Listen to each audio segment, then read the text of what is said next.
नमस्कार, मी Deepali. बालविश्व Marathi baby world मध्ये सर्वांचं मनापासून स्वागत. वाढत्या वयामध्ये मुलांच्या आरोग्याचा पाया भक्कम करण्यासाठी उन्हाळा आणि पावसाळा या दोन ऋतूंपेक्षा सुद्धा हिवाळा हा ऋतू अतिशय उत्तम असतो. पण हिवाळ्यामध्ये वाढती जी थंडी आहे ही लहान मुलांना बाधू शकते. बाळाला वारंवार सर्दी, कफ, खोकला होऊ शकतो, इनडायजेशनचा त्रास होऊ शकतो, गॅस होऊ शकतो, त्वचेचे काही विकार होऊ शकतात. अशा वेळी बाळाच्या दिनचर्येमध्ये, बाळाच्या रुटीनमध्ये, बाळाच्या आहारामध्ये तुम्हाला काही छोटे मोठे बदल करणं हे खूप गरजेचं आहे. आजच्या व्हिडिओमध्ये मी काही 4 असे पदार्थ तुमच्यासोबत शेअर करणार आहे.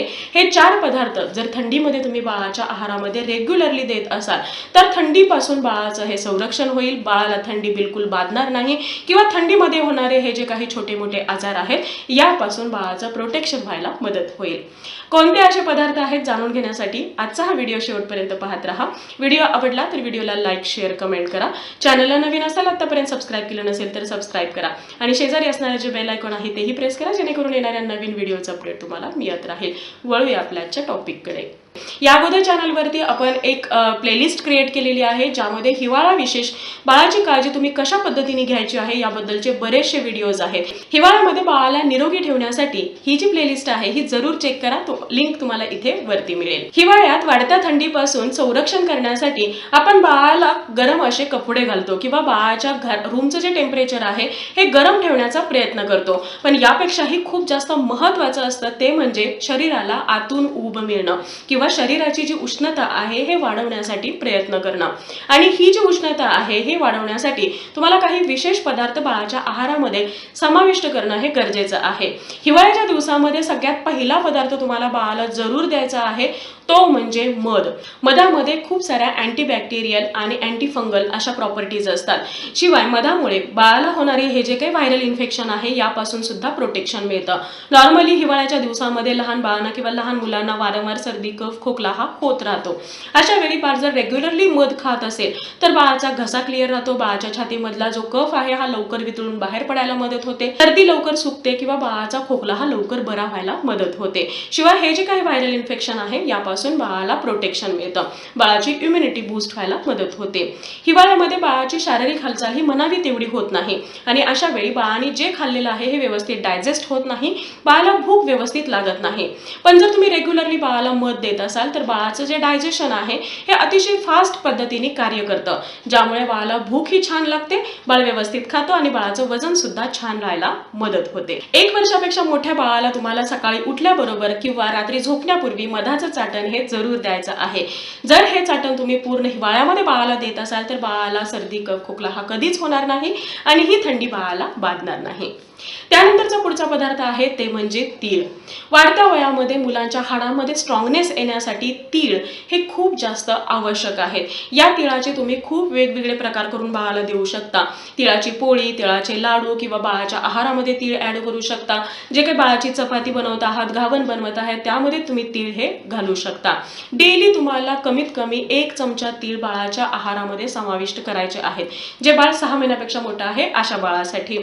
हे जे तीळ आहे यामध्ये व्हिटॅमिन ई आहे, खूप सारे मिनरल्स आहेत, खूप सारं भरपूर प्रोटीन आहे, फॅट आहे, जे बाळाच्या हाडामध्ये आणि स्नायूमध्ये बळकटी आणण्यासाठी, बाळाची ताकद वाढवण्यासाठी खूप जास्त आवश्यक असतं. या व्यतिरिक्त तिळामुळे बाळाची इम्युनिटी जी आहे ही सुद्धा बूस्ट व्हायला मदत होते. बाळ आजारी कमी पडतो, बाळाचा बौद्धिक विकास, शारीरिक विकास हा योग्य पद्धतीने व्हायला मदत होते. तिळामुळे शरीराला आतून उष्णता मिळते, त्यामुळे शरीराचे जे काही टेम्परेचर आहे हे मेंटेन राहायला मदत होते, ज्या कारणामुळे ही जी काही वाढती थंडी आहे ही बाळाला बाधत नाही. तिळामुळे बाळाची त्वचा सुद्धा निरोगी आणि अगदी तजेलदार राहायला मदत होते. जे काही त्वचेचा कोरडेपणा वाढलेला असतो तर तो कमी यायला मदत होते. त्यामुळे डेली तुम्हाला हिवाळ्यामध्ये बाळाला तीळ हे जरूर द्यायचे आहेत. त्यानंतरचा पुढचा पदार्थ आहे ते म्हणजे गूळ. गूळ हा बाळाच्या आहारामध्ये जरूर असायला हवा, पण तो केमिकलवाला नको. जो काही काळा गूळ आहे हा काळा गूळ तुम्हाला रेग्युलरली बाळाला द्यायचा आहे. साखरेचं प्रमाण तुम्हाला जेवढं कमी ठेवता येईल तेवढं ठेवायचं आहे. साखरेऐवजी तुम्ही गूळ बाळाच्या आहारामध्ये समाविष्ट करू शकता. गुळामुळे बाळाचं डायजेशन इम्प्रूव्ह होतं, बाळाची हिमोग्लोबिन लेवल आहे ही वाढायला मदत होते. यासोबतच गुळामुळे शरीराला एक प्रकारची ऊब मिळते. बाहेरचा जो काही हवेतला थंडावा आहे हा बाळाला बाधत नाही, बाळ हा निरोगी राहायला मदत होते. याशिवाय गुळामुळे बाळाची हाडं आहेत ही स्ट्रॉंग राहायला मदत होते. एक प्रकारची ऊब जर शरीरामध्ये मेंटेन राहिली तर हा जो काही बाहेरचा वातावरणामध्ये झालेला बदल आहे हा लहान मुलांसाठी त्रासदायक ठरत नाही. आणि त्यामुळे डेली तुम्हाला बाळाला गुळ हा जरूर द्यायचा आहे. गुळ शेंगदाण्याचे लाडू करून द्या किंवा जिथे तुम्ही साखर वापरता तिथे गुळाचा वापर करा.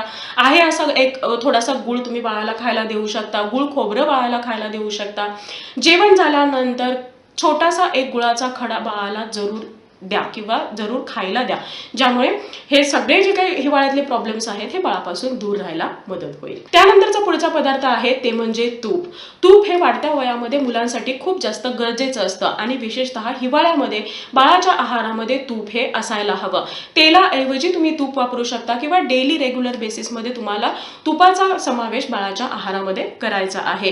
तुपामुळे बाळाला होणारे हे जे काही व्हायरल इन्फेक्शन्स आहेत यापासून प्रोटेक्शन मिळतं. हाडामध्ये एक प्रकारची बळकटी येते, स्नायूमध्ये बळकटी येते, बाळाला पुरेशी ऊर्जा मिळते, बाळाच्या शरीरामधली ऊब आहे, उष्णता आहे ही टिकून राहायला मदत होते. शिवाय बाळाच्या आहारामध्ये जर तुम्ही तूप समाविष्ट करत असाल तर बाळाचं जे डायजेशन आहे हे स्मूथ व्हायला मदत होते. इन केस बाळाला जर जुलाब लागले असतील तर ते सुद्धा कव्हर व्हायला मदत होते. बाळाचं पोट हे रेग्युलरली साफ राहायला मदत होते. तुम्ही म्हशीच्या किंवा गाईच्या तुपाचा वापर डेली बेसिसवरती लहान मुलांच्या आहारामध्ये आवर्जून करा.